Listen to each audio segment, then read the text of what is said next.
De la session est assez simple. On a un gouvernement qui a tout fait pendant 3 mois pour essayer de faire bouger l'aiguille des sondages, pour essayer de gagner une élection avant Noël. Ils ont fait un déluge d'annonces de nouvelles dépenses, plus de 10 milliards de dollars en 3 mois.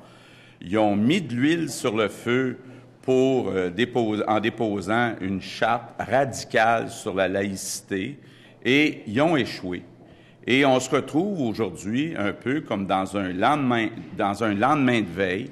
Donc, on est aujourd'hui dans un lendemain de veille où on nous annonce 2 années de déficit, on a mal à la tête, puis la gueule de bois. C'est ça le résultat de la session de Mme Marois.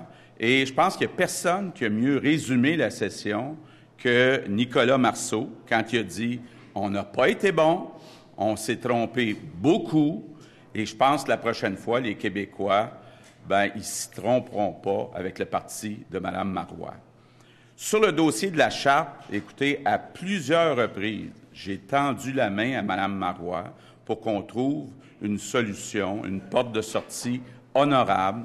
Je n'ai pas été le seul à le faire. Plusieurs individus, plusieurs groupes l'ont fait. Pensons à M. Parizeau, M. Bouchard, M. Landry, M.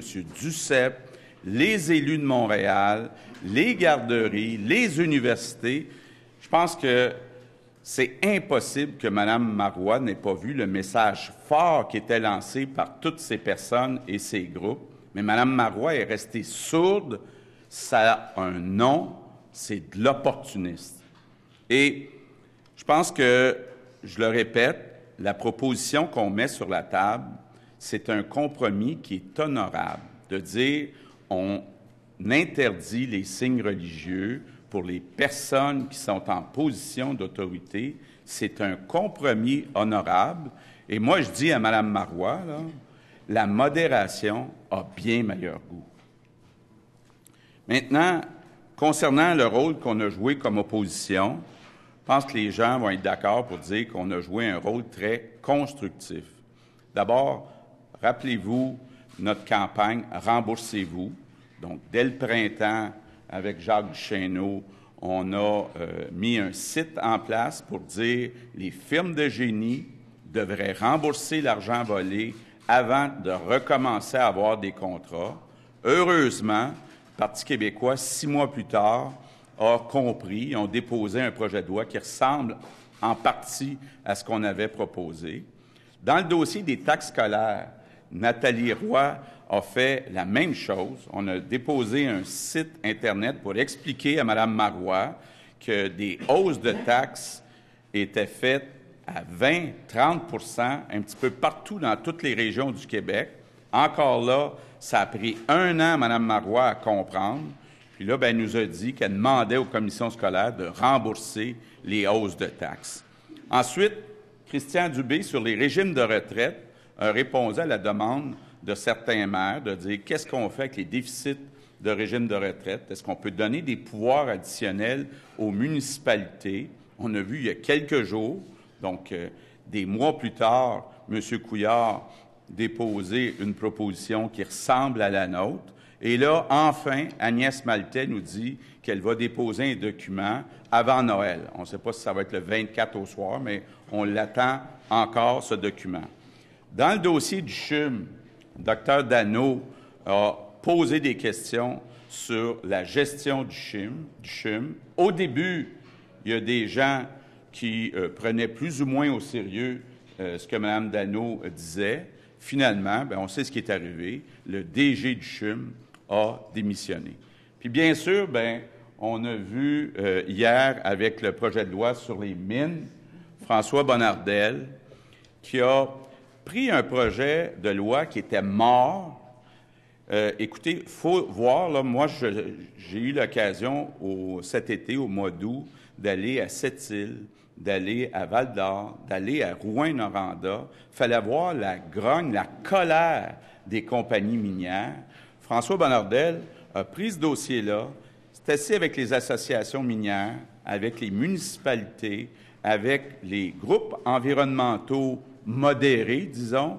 Il a trouvé un consensus et finalement, le Parti québécois a accepté de faire plusieurs rencontres avec nous, puis d'avoir enfin un projet de loi sur les mines. Puis comptez-vous pas d'histoire, là, c'est pas avec le Parti libéral qu'on aurait eu un projet de loi sur les mines avant Noël. Eux autres faisaient de l'obstruction depuis des mois, et c'est grâce à François Bonnardel puis à la Coalition Avenir Québec qu'on peut dire aujourd'hui qu'il y a un projet de loi sur les mines, qu'on va pouvoir recommencer à avoir des investissements miniers, parce que depuis un an, là, il n'y a presque pas de nouveaux projets qui ont été annoncés. C'est vraiment au point mort. C'était très demandé, entre autres, par les régions ressources. Quand on regarde, donc, la coalition a été constructive. Il y a des gens, je voyais ce matin, qui se disent « Est-ce que ça va se poursuivre? » Bien, évidemment, je viens de vous parler de la charte. Je pense que dans le dossier de la charte, il y a une main tendue. Je pense qu'il y a une opportunité pour Mme Marois de faire front commun avec nous pour adopter un projet de loi sur une charte de la laïcité. Par contre, sur les finances publiques, il y a beaucoup de travail à faire pour une entente entre le Parti québécois et la Coalition Avenir Québec. On le dit puis on le répète. Ce qu'on veut, c'est un projet de loi, un budget qui est équilibré dès 2014-2015 et on veut aussi un plan où on commence à réduire enfin les taxes des familles du Québec dès 2014-2015. Donc, il y a beaucoup de chemin à faire. Évidemment, ce n'est pas dans la tradition du Parti québécois d'avoir du courage pour réduire les dépenses, mais s'ils veulent une entente avec nous pour le budget, ils devront aller dans cette direction-là. La coalition, bien, écoutez, durant les 2 sessions, depuis qu'on existe, on a déposé 10 projets de loi. C'est 7 projets de loi de plus que les libéraux. Donc, moi, je suis très fier de l'équipe que vous voyez devant vous. Et puis, je pense qu'on peut se demander qui est la véritable opposition officielle à l'Assemblée nationale. Concernant les aspects positifs du gouvernement, j'en vois 2. Le projet de loi sur les mines et le travail de Véronique Yvon sur les soins de fin de santé, de fin de vie. Donc, je pense que Hélène Danault y a bien collaboré. Je pense qu'il y a eu plus de 50 heures d'études. Malgré l'obstruction, encore là, du Parti québécois, du Parti libéral, le projet de loi chemine et je pense qu'il faut souligner le travail de Véronique Yvon de ce côté-là. Du côté des libéraux, écoutez, avec M. Couillard, là, c'est le brouillard. Entre autres, sur les 2 grands enjeux de la session, c'est-à-dire la charte et l'équilibre budgétaire. Je pense que la déclaration la plus surprenante et la plus décevante de la session, c'est la déclaration de M. Couillard. Je le cite, « Personne ne s'attend à ce qu'on puisse équilibrer le budget pour l'année. Pour l'année prochaine, on doit s'approcher le plus possible de l'équilibre et avoir un plan pour les 2 ou 3 années suivantes qui nous amènent vers un équilibre solide. » Fin de la citation. Écoutez, là, moi, ce que je veux, ce que je souhaite, c'est que lors de la prochaine campagne électorale, tout le monde se souvienne de cette déclaration. M. Couillard est prêt à accepter 4 années de déficit et il n'y a aucune détermination à faire le ménage dans les dépenses du gouvernement du Québec. Et pour ce qui est de l'économie, bien, à part de s'inspirer du Saint-Laurent, on n'a vu aucune nouvelle idée depuis que M. Couillard est en place en économie. Maintenant, pour ce qui est du reste, bien, le Parti québécois a poursuivi exactement où le Parti libéral avait arrêté, c'est-à-dire 2 vieux partis. Donc, le duo Parti québécois, Parti libéral, c'est le favoritisme et le copinage. On a compté 43 nominations partisanes déjà faites par le PQ. Vous avez vu encore ce matin 50 000 $ à un ami de la famille Marois.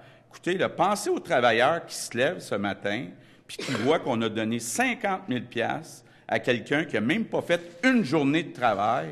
Franchement, là, ça n'aide pas le cynisme de la population. Pensez aussi au Fonds de solidarité, alors que tous ceux qui connaissent un peu la gouvernance de ce genre de société disent on devrait empêcher président de la FTQ d'être président du conseil d'administration, bien, le Parti québécois, encore une fois, protège ses petits amis, refuse d'agir. Et le duo Parti québécois, Parti libéral, bien, ce sont aussi des promesses électorales rompues. Donc, on en a compté déjà 30 promesses brisées depuis que le gouvernement est au pouvoir. Le duo Parti québécois, Parti libéral, c'est la même tendance à dépenser de façon compulsive. C'est aussi le réflexe de toujours piger dans la poche des contribuables. On l'a vu encore une fois avec l'éolien. Écoutez, là, Hydro-Québec est en surplus, puis on achète à gros prix de l'énergie éolienne pour faire plaisir ou pour essayer de gagner quelques comtés au Québec. Ça va faire augmenter le compte d'électricité à partir du 1er avril de 120 $ pour une maison moyenne. Puis ça, là, c'est un cadeau et du Parti libéral et du Parti québécois. Rappelez-vous le projet de loi 25, 800 mégawatts de plus adoptés contre notre volonté par les deux vieux partis. Donc, bref, le Parti québécois puis le Parti libéral s'échangent le pouvoir depuis trop longtemps devant des contribuables qui sont impuissants. De notre côté, puis je termine là-dessus, la Coalition Avenir Québec a un plan. Un ménage dans les dépenses, puis une augmentation des emplois payants avec le projet Saint-Laurent. Ça va nous permettre d'atteindre l'équilibre budgétaire et d'abolir la taxe santé et la taxe scolaire. Et ça va donner 1 000 $ de plus dans les poches des familles de la classe moyenne. Puis pour vous dire quelques mots de ce plan, je veux maintenant passer la parole à Christian Dubé, le député de Lévis. Merci, François. Alors, ne vous inquiétez pas, je ne chanterai pas ce matin. Je me suis engagé envers mes collègues. C'est bon. Alors, oui, mais on fera ça en privé. En fait, si je fais le bilan de 2013 par rapport au rapport CAP sur les familles qui m'avait été demandé par mes collègues, vous vous souvenez, à la rentrée, c'est très clair que c'est une pierre angulaire de notre programme parce qu'on veut regarder du côté des dépenses. Le constat, on le fait, on a pris plusieurs mois et on est arrivé au constat qu'il y a de la marge de manœuvre, on peut optimiser la gestion de l'État. Ça nous a permis de faire des engagements et ces engagements-là, ils sont très clairs. C'est d'éliminer la taxe santé et la taxe scolaire dans les 5 premières années. Alors ça, c'est très clair, c'est un engagement qu'on a pris et aucunement changé avec la mise à jour économique qui nous a été déposée il y a quelques semaines. Maintenant, pour 2014, même chose. On va déposer le rapport final. On s'est engagé à le déposer en février 2014.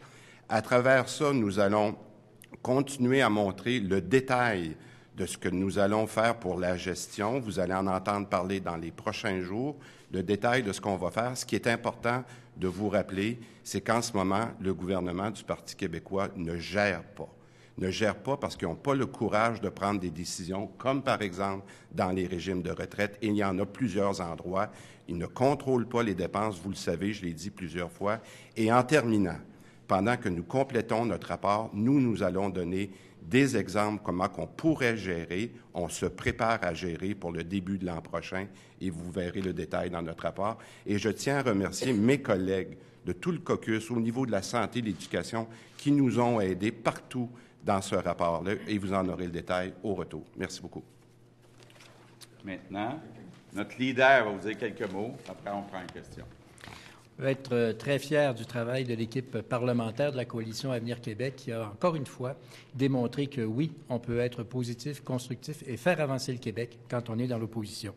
Nous avons déposé 3 projets de loi qui ont soulevé beaucoup d'intérêt et aussi beaucoup de soutien. Par exemple, le projet de loi 397 sur la Charte des municipalités pour accroître leur autonomie, le projet de loi sur la Charte de la laïcité, qui est le véritable compromis d'avenir si on veut faire avancer le Québec plutôt que de le déchirer, et aussi le projet de loi 497 qui a été déposé par le député de Lévis sur les régimes de retraite municipaux. Et on sait que les municipalités sont en faveur de notre projet.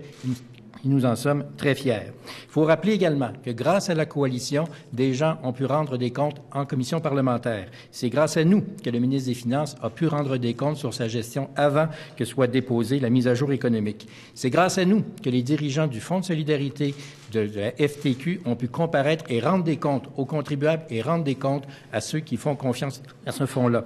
Et c'est grâce à nous que bientôt les dirigeants de Tourisme Montréal vont pouvoir comparaître en commission parlementaire. Bref, notre travail d'opposition a été positif et constructif.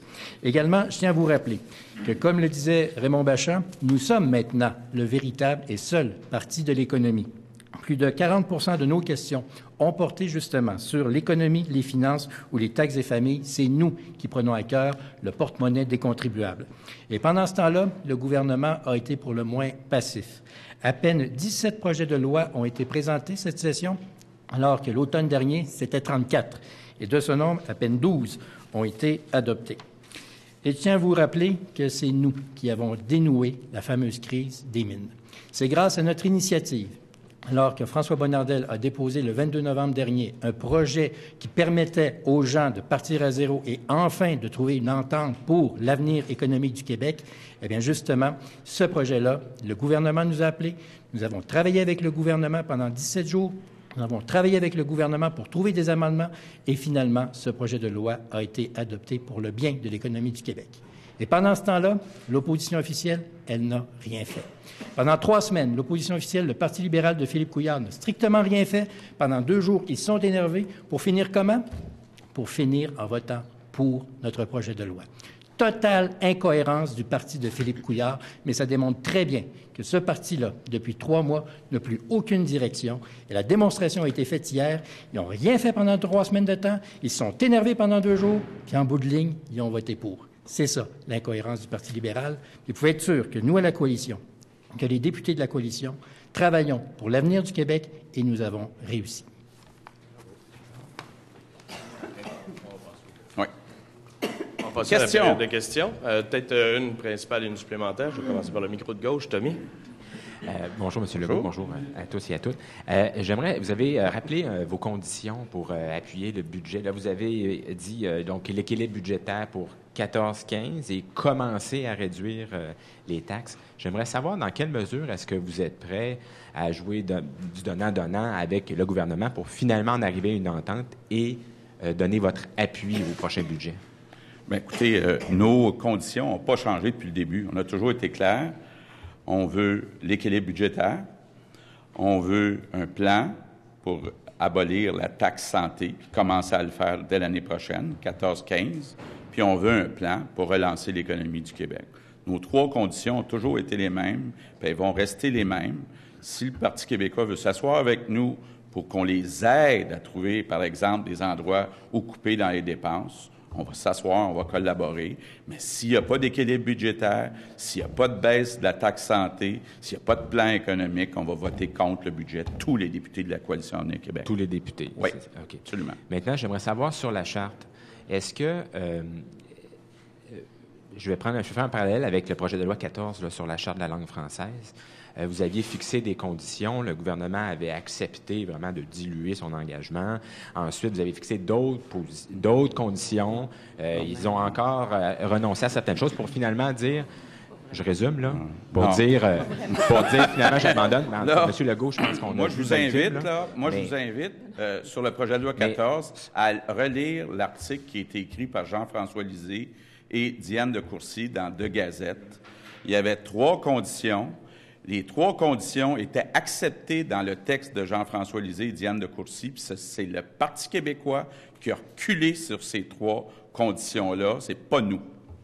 Sur la charte. Oui. Est-ce que vous entendez, vous avez une position, est-ce que vous entendez faire évoluer cette position-là pour vous rapprocher un peu du gouvernement et que lui, d'un autre côté, renonce et jouer un peu de donnant-donnant pour avoir une charte dès ce printemps? Oui. Ce qu'on a dit, là, c'est que nous, on pense que c'est un compromis, puis on n'est pas les seuls. Là, quand on dit M. Parizeau, M. Bouchard, M. Landry, M. Doucet, puis plein d'autres groupes disent que ça devrait seulement être les personnes qui sont en autorité à qui on devrait interdire les signes religieux. C'est notre position, c'est la position de Bouchard-Taylor. On est allé plus loin que Bouchard-Taylor en disant, en plus des juges, des policiers, des gardiens de prison, on a ajouté les enseignants du primaire et du secondaire.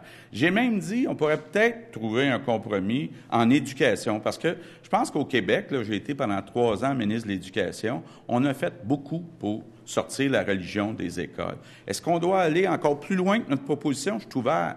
Mais là, il y a du chemin à faire par le Parti québécois, puis on ne bougera pas si le Parti québécois ne bouge pas. Puis le Parti québécois continue à dire, si un employé de bureau a une croix dans le cou, bien, on va lui enlever sa croix dans le cou. Là, ça, on n'ira jamais là.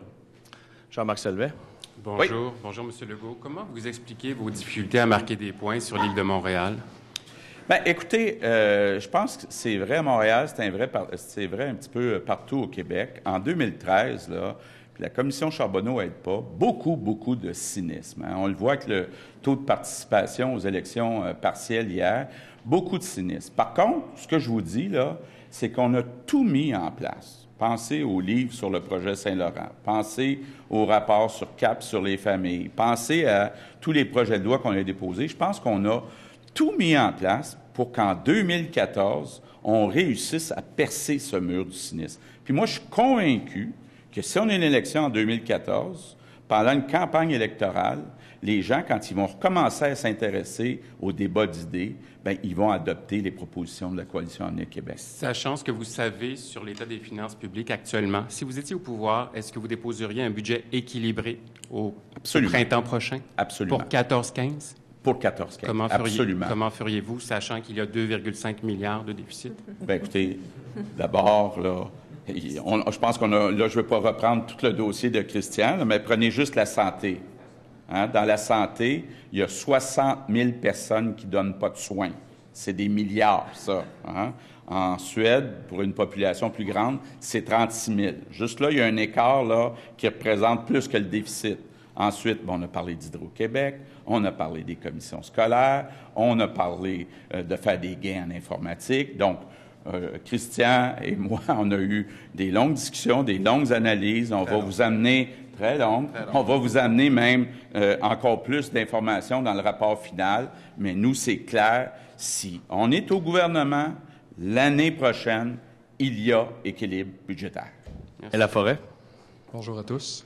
Bonjour. Comment on se sent quand on a fait moins que Québec solidaire et Option nationale dans Vio? Écoutez bien, comme je viens de le dire, actuellement, il y a beaucoup de cynisme. Donc, quand il y a du cynisme, les gens ne s'intéressent pas à des nouvelles idées, un nouveau parti, vont plus vers les réflexes des vieux partis. Maintenant, comparer la cause de relancer l'économie avec la cause de la souveraineté, évidemment que ce n'est pas la même façon de mobiliser des gens. Donc, quand je regarde tous les partis d'opposition, il n'y a personne qui a fait son 15 % dans Vio. Je pense que... puis quand on regarde le taux de participation, je pense que c'est absolument pas révélateur. Si je vous comprends bien, que je décode bien vos propos, M. Legault, vous êtes prêt à sauver le gouvernement sur le prochain budget? Non, ce que j'ai dit, vous m'avez très mal compris. Quand je regarde le déluge de dépenses qu'a fait Mme Marois, qu'a annoncé Mme Marois depuis 3 mois, là, ça va prendre tout un virage pour qu'on s'entende sur le prochain budget. On parle d'atteindre l'équilibre budgétaire. C'est pas du tout ce que dit M. Marceau puis ce que dit Mme Marois. Quand on parle de réduire les taxes des familles, il n'y a absolument rien de prévu pour 2014-2015. Ils sont mieux de travailler fort pendant le temps des fêtes, puis d'ici le printemps, s'ils veulent qu'on appuie le budget. Mais nous, là, ce qu'on veut, c'est que le Québec avance. On l'a vu avec les mines. Bien, si le Parti québécois décide de mettre de côté ces petits groupes de pression qui sont des amis, puis de faire avancer le Québec, bien, on va être au rendez-vous. Martine Biron.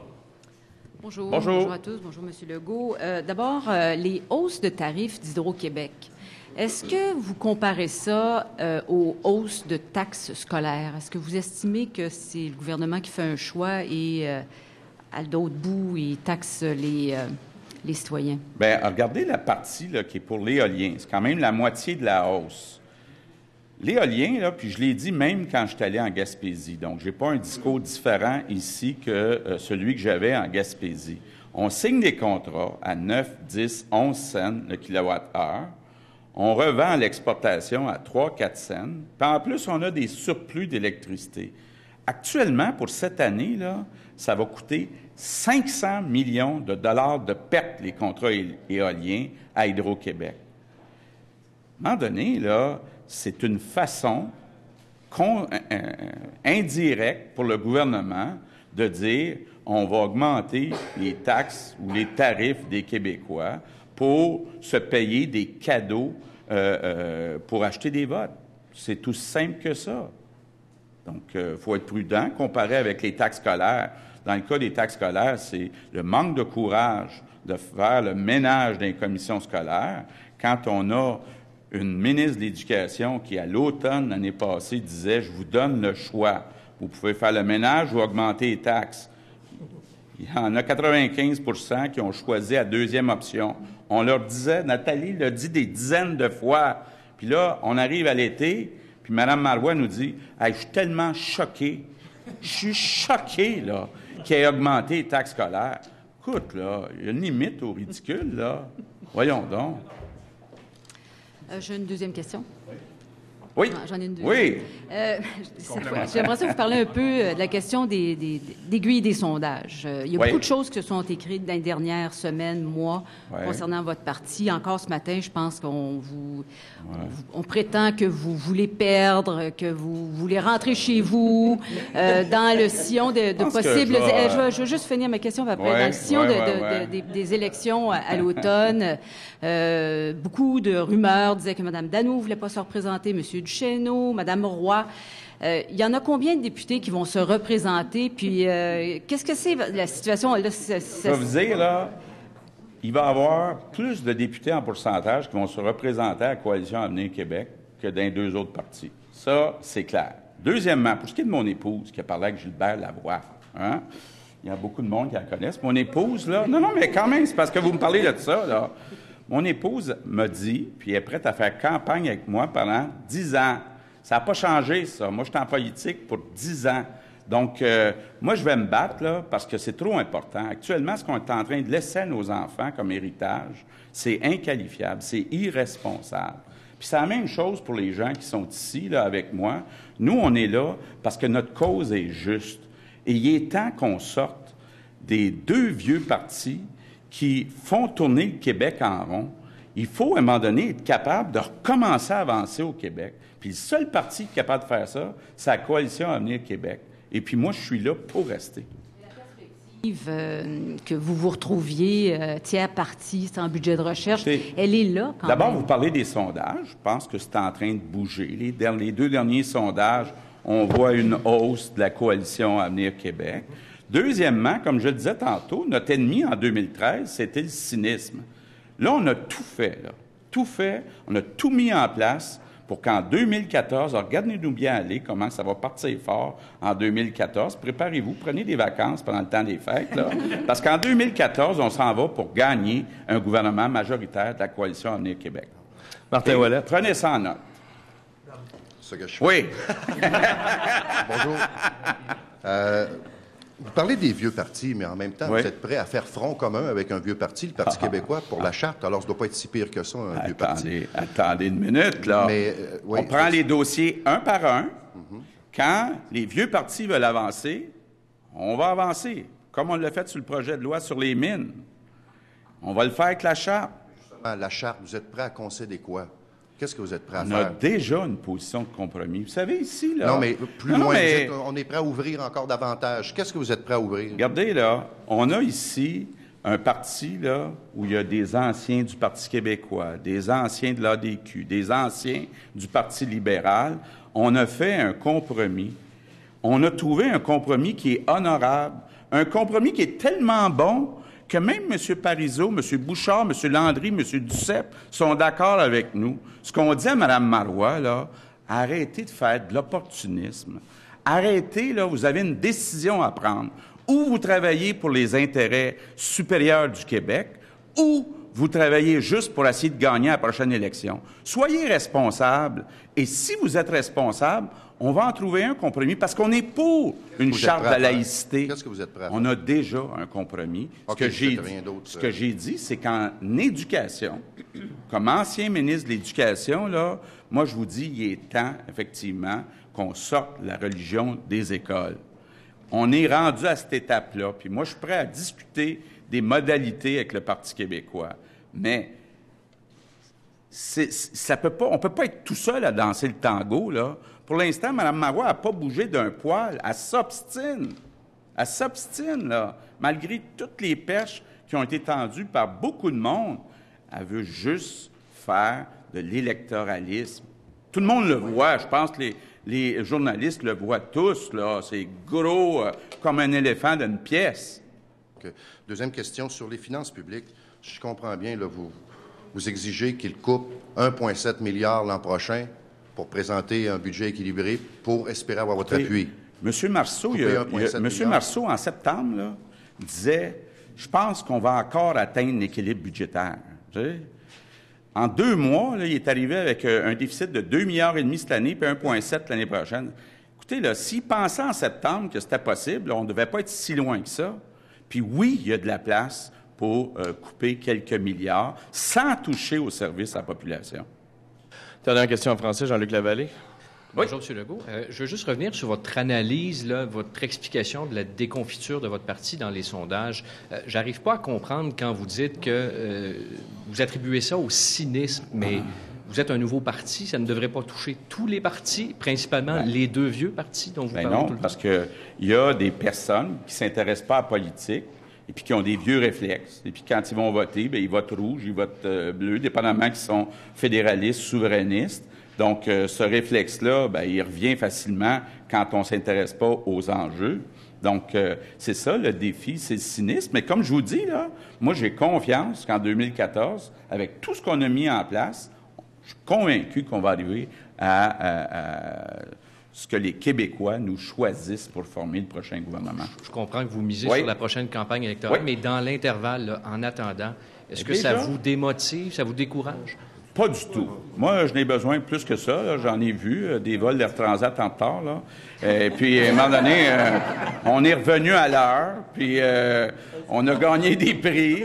Et au début, on faisait pas d'argent, puis à la fin, on en faisait pas mal à la fin. Donc, ça m'en prend pas mal plus que ça pour me décourager. Puis écoutez, je pense même que les derniers sondages montrent qu'on augmente de quelques points à chaque mois. Donc, d'ici 6 mois, on va être premier.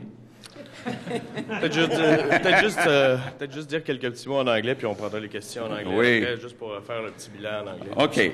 So I would like to say that the storyline of this session is quite simple. This government has tried very hard to make the polls tilt in their favor to provoke an election, but they fail. So the result is that this government has spent like a drunken sailor by making a ton of costly announcements. And the problem is that they use the credit card of our children to do so.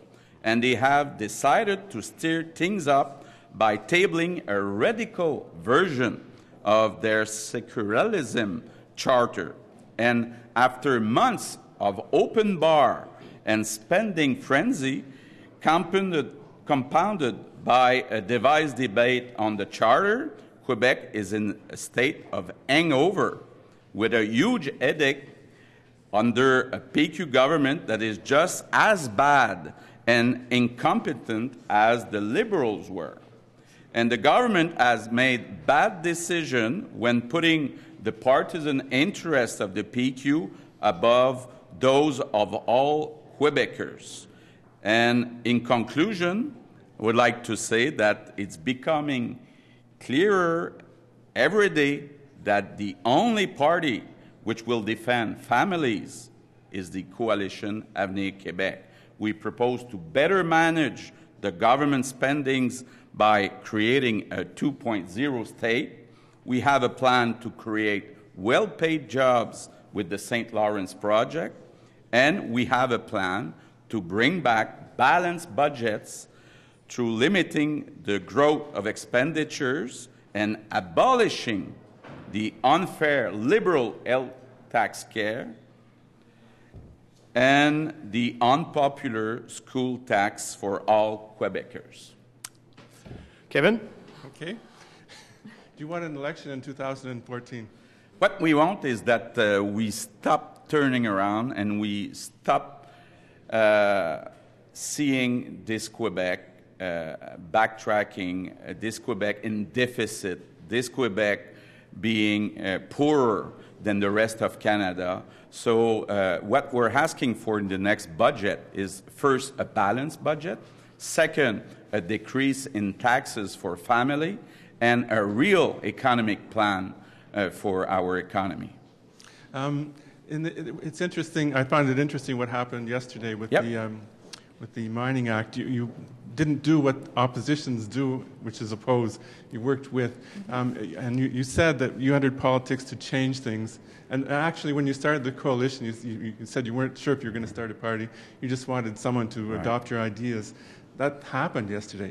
Could that continue to happen into the next year? I'm very proud of what happened yesterday, and I want to thank François Bonnardel. We have to be constructive. That's what is expected by the population, is that we work together for the best interests of Quebecers. And in proposing a compromise with the mining law, I think that it was a good example of what I mentioned at the beginning of the coalition. And of course, I would like to see the same with the charter, where we propose a compromise that should be acceptable to Mrs. Marois if she's not trying to gain in polls some points. But regarding the public finances, unfortunately, I know very well the Parti québécois. I know very well how close they are with unions. And I would be surprised that they accept our proposals. But if they do so, I'll be happy. Angelica? Yes, first, could I get some comment on the latest news about Jean-Yves Dutel? Sorry. Right. I can't read my own writing. Yeah. I think it's unacceptable. Again, Mrs. Marois is giving money, $50,000, to a friend of her. The guy hasn't worked one day. And I think that if I place myself in shoes of Quebecers working very hard, I think it's a very bad signal that we're giving to this population. And we have to stop this way of doing things. And I think that Mrs. Marois is doing as bad as the Liberal Party with this example. Also, when the $2.5 billion deficit was announced, the CAQ came out, and you sounded very strong against supporting the next budget, almost as if this was a foregone conclusion that you would vote against. Now you're coming up with these demands. Are you opening the door here to... Our demands haven't changed since the beginning.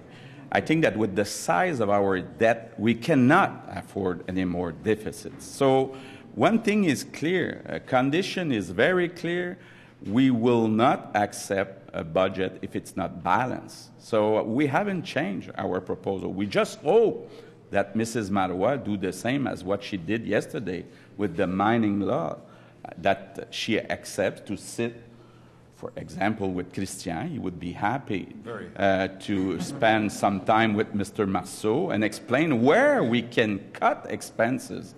And we're convinced that we can cut a couple of billions of dollars. I can give my phone number. Finally, the last question of the session, but not the least, Réal Séguin. Last, but the best. Mr. Legault, you said two things. First, that the PQ government has poorly managed Quebec's economy, one of the worst records, economic records. And the other thing you said is that you have to put aside partisan differences for the sake of Quebec's interests, better interests. Can you foresee any scenario where you and the Liberals can create an alliance in order to do that, to better manage the economy and also to give a government that would look to the interests of Quebec? I think that the worst statement of the session was the statement of Mr. Couillard. When he said that he was in agreement to accept a deficit of 4 years, it shows no determination to control expenses. So I see it very hard to believe that this guy would sit with us and accept to cut expenses. He's a spender like Mrs. Marois. But given the potential result of another election campaign, should your party fail to form a government, would that be a scenario you would be willing to look at? I think it's all speculation. What we want is to apply our plan. And of course, our first choice is to win a majority government of the Coalition Avenir Québec. That's it. That's all. Merci beaucoup à tous. Merci tout le monde. Noël, Merry Christmas, and have fun.